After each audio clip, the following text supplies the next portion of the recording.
एक पति पत्नी जो गंगा नदी में स्नान कर रहे होते हैं, वहां पर उन्हें आज पूजा पाठ करनी होती है।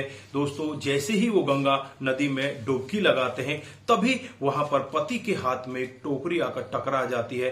दोस्तों, पति ऊपर गंगा जी से बाहर निकलता है और टोकरी को देखने लगता है। इधर जो पत्नी होती है वो भी टोकरी को देखने लगती है, और जब टोकरी को खोलकर देखा जाता है तो उनकी आंखें फटी की फटी रह जाती हैं। दोस्तों, क्या था इस टोकरी के अंदर? अगर आप लोग भी पूरी कहानी को डिटेल से जानना चाहते हैं तो वीडियो को जरा सा भी स्किप ना करें, लास्ट तक वीडियो को जरूर देखिएगा। दोस्तों, आगे बढ़ने से पहले हमारी वही रिक्वेस्ट कि जो हमारे चैनल के साथ नए हैं, कृपया करके चैनल को फॉलो कर लें, बेल आइकन को जरूर प्रेस करें। नमस्कार, जय हिंद। आप देख रहे हैं APH न्यूज राहुल रावत के साथ। दोस्तों, आज की जो हकीकत की घटना आप लोगों को बताने जा रहा हूं, यहां पर एक पति पत्नी, पति का नाम विमल होता है, पत्नी का नाम शीला होता है, जो गंगा नदी में आज स्नान करने के लिए, पूजा पाठ करने के लिए जाते हैं। और जैसे ही वो गंगा नदी में डुबकी लगाते हैं तो सामने एक टोकरी उनको आकर टकरा जाती है।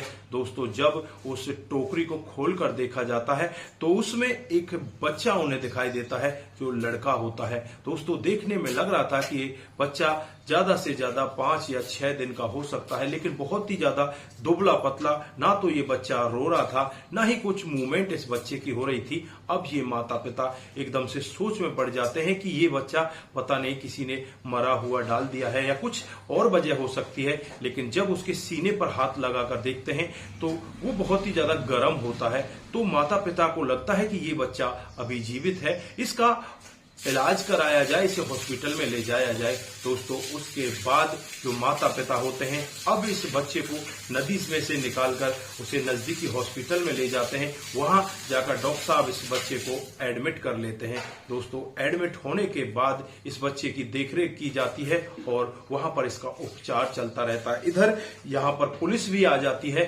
पुलिस भी इस मामले की छानबीन में लग जाती है, किसने ये बच्चा यहां पर इस तरह से छोड़ दिया है। पुलिस अपनी तमाम तरह की कोशिशें कर रही होती है। इधर जो माता पिता होते हैं उस बच्चे का इंतजार कर रहे होते हैं। दोस्तों, यहां पर जो पिता होता है वो कहने लगता है कि अब तो पुलिस आ गई है, हमने इसको हॉस्पिटल में एडमिट भी करा दिया है, अब हम घर की तरफ चलते हैं। लेकिन यहां पर मां का मन कर ही नहीं रहा था कि वो घर की तरफ जाए, क्योंकि इस मां को कोई बच्चा नहीं था। दोस्तों, इनकी शादी को 12 साल बीत चुके होते हैं, 12 साल तक भी इनको कोई बच्चा नहीं था। और डॉक्टर ने यहां पर इस महिला को कहा था कि तू कभी भी मां नहीं बन सकती। दोस्तों, इसके अंदर कुछ ऐसी कमियां होती हैं, कुछ लेडीजों के अंदर ऐसी कमियां, कुछ खामियां होती हैं कि वो मां नहीं बन पाती। ऐसी ही लेडीज यहां पर ये शीला होती है। दोस्तों, अब शीला के मन में यहां पर और तरह की भावना आने लगती है कि जब तक ये बच्चा ठीक नहीं हो जाता, जब तक हम लोग यहां से नहीं जाएंगे। अपने पति को भी वहीं पर रुकवा लेती है। लगभग 5 दिन का समय बीत जाता है।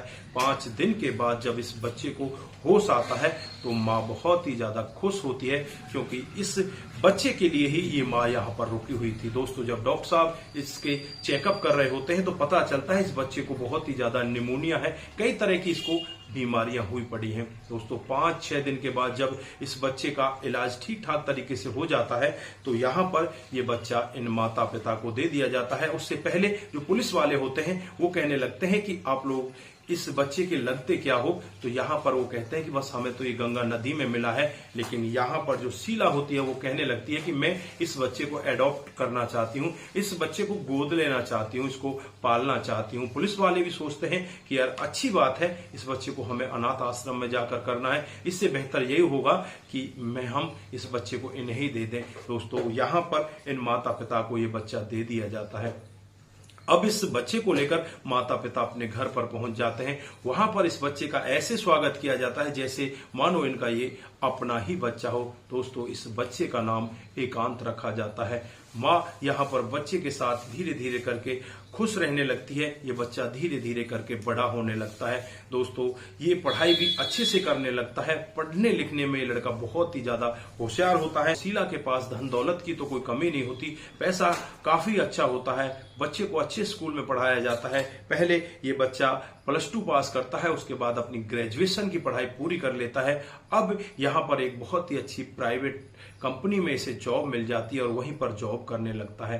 दोस्तों अब माता पिता को लगने लगता है कि बेटा जवान हो चला है, अब इसके लिए कोई अच्छी सी लड़की देख लेनी चाहिए। दोस्तों कई सारी लड़कियों को माता पिता देखते हैं, लेकिन वो कहते हैं कि ये हमारे बेटे के योग्य नहीं है, हमें तो अपने बेटे के लिए बहुत ही सुंदर लड़की चाहिए, बहुत ही सुशील लड़की चाहिए। दोस्तों एक दिन का वाकया होता है जब माता पिता अपने बेटे से कहते हैं कि बेटा आज तू छुट्टी कर ले, आज तुझे कंपनी नहीं जाना, आज तुझे हमारे साथ चलना है हमारी बहू को देखने के लिए। ये तीनों के तीनों एक गाड़ी में बैठते हैं और गाड़ी लेकर आगे की तरफ बढ़ने लगते हैं। जैसे ही ये घर से थोड़ी सी आगे बढ़ते हैं तो रास्ते में इन्हें एक वृद्ध व्यक्ति दिखाई देता है जिसने भगवा कपड़े पहन रखे होते हैं और वो बहुत ही तेजी के साथ कहा रहा होता है। दोस्तों यहाँ पर एकांत का भी स्वभाव ऐसा ही हो जाता है जैसा इनके माता पिता का होता है, क्योंकि जैसे संस्कार माता पिता बच्चों को देते हैं, जैसे संस्कार उनके अंदर होते हैं, उसी तरह के संस्कार बच्चों को भी आते हैं। तो यहाँ पर माता पिता के हिसाब से ही एकांत भी लोगों की मदद करने वाला हो जाता है। और जब एकांत गाड़ी को साइड में रोकता है तो अपने माता पिता से कहने लगता है कि माँ बाबूजी देखो ये बूढ़ा व्यक्ति कितनी बुरी तरह से करा रहा है, हमें इसकी मदद करनी चाहिए। फिर उसके पास पहुंचते हैं और उस वृद्ध व्यक्ति से पूछने लगते हैं कि तुम्हें हुआ क्या है।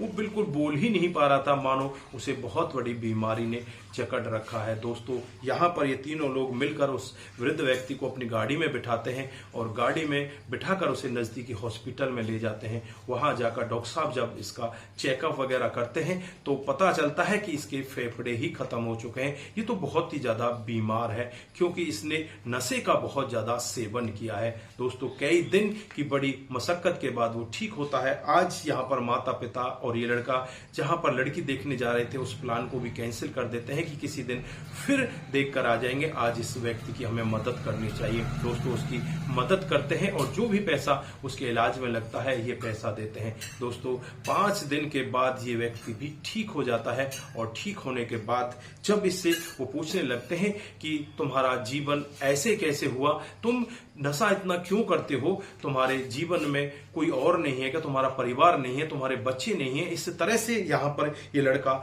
उसे पूछने लगता है। लड़के को भी कुछ अपनापन सा इसमें दिखाई देने लगता है।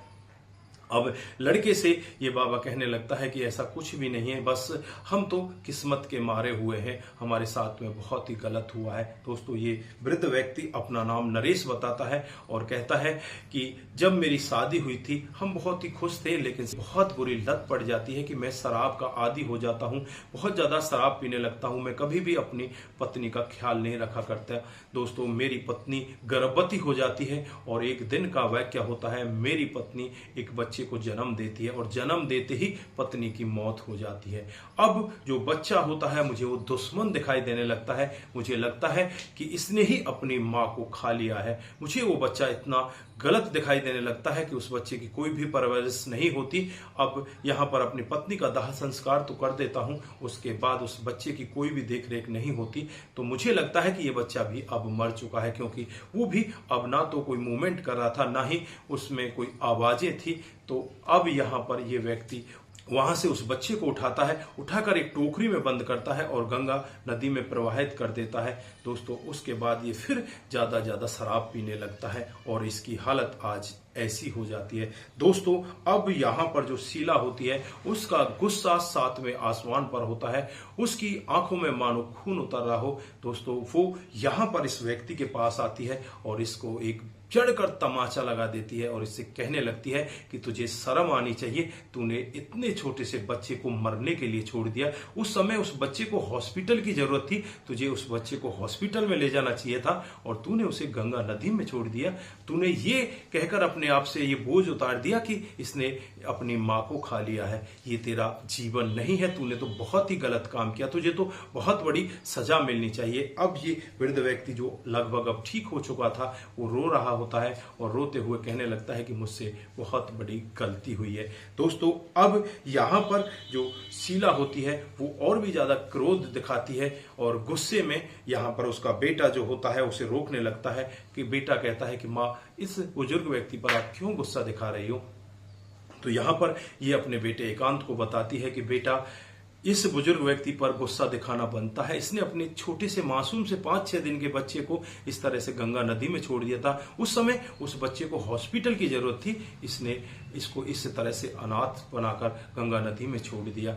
यहाँ पर जो बेटा होता है अब माँ को समझाने लगता है, कहता है कि माँ कोई बात नहीं, गुस्सा शांत करो। लेकिन यहाँ पर माँ के अंदर एक राज छुपा हुआ था, उस राज को आज वो उगलने वाली थी। वो यहाँ पर कहती है कि बेटा तू यहाँ पर आज जो भी है वो इसी की वजह से है, मैं इसलिए इसे अब माफ कर देना भी चाहती हूँ।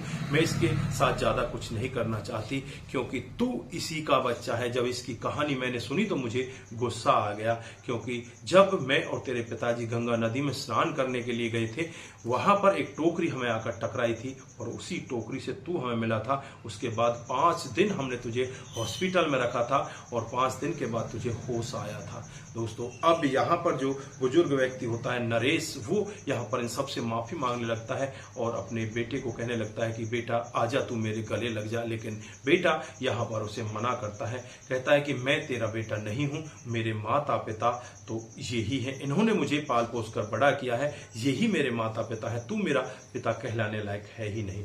दोस्तों यहाँ पर माँ भी अपने बेटे को समझाती है और कहती है कि बेटा अगर ये नहीं होते तो शायद आज तू नहीं होता और हमारे साथ तू यहाँ पर नहीं होता, और हम भी इतने खुश नहीं होते क्योंकि हमें कोई संतान नहीं होने वाली थी।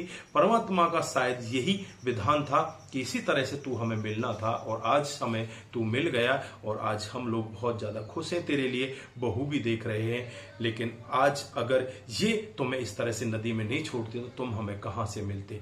तो यहाँ पर माँ भी अपने बेटे को समझाती है।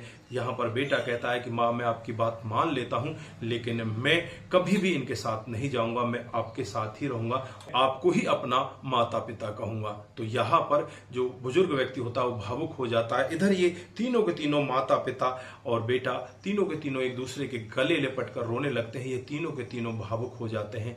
दोस्तों उसके बाद फिर यहाँ पर जो ये व्यक्ति होता है नरेश, इसका इलाज हो जाता है। ये अब दूसरी जगह रहने लगा है, लेकिन जब भी ये उस लड़के एकांत को देखता तो बस ये यही कहता कि मुझसे बहुत बड़ी गलती हुई है बेटा, मुझे माफ कर दे। फिलहाल के लिए यहाँ पर नरेश ने जो शराब वगैरह पिया करता था वो सब कुछ छोड़ दिया है। अब ये बिल्कुल साधारण जीवन जीने लगा है और भगवान की भक्ति में ही अपने आगे के जीवन को बिताने की कोशिश कर रहा है। तो दोस्तों ऐसी घटनाएं भी हमारे समाज के अंदर हो जाती है। ये थी आज की एक हकीकत की घटना। यहाँ पर आप इसे चमत्कार कहेंगे या क्या कहना चाहते हैं, आपकी जो भी राय है एक बार कमेंट बॉक्स में जरूर दीजिएगा। दोस्तों जाने से पहले एक बार हर हर गंगे जय गंगे मैया जरूर कहकर जाएं। आप सभी का दिल की गहराइयों से धन्यवाद। इसी तरह से आप लोग हमें देखते रहें। नमस्कार, जय हिंद, जय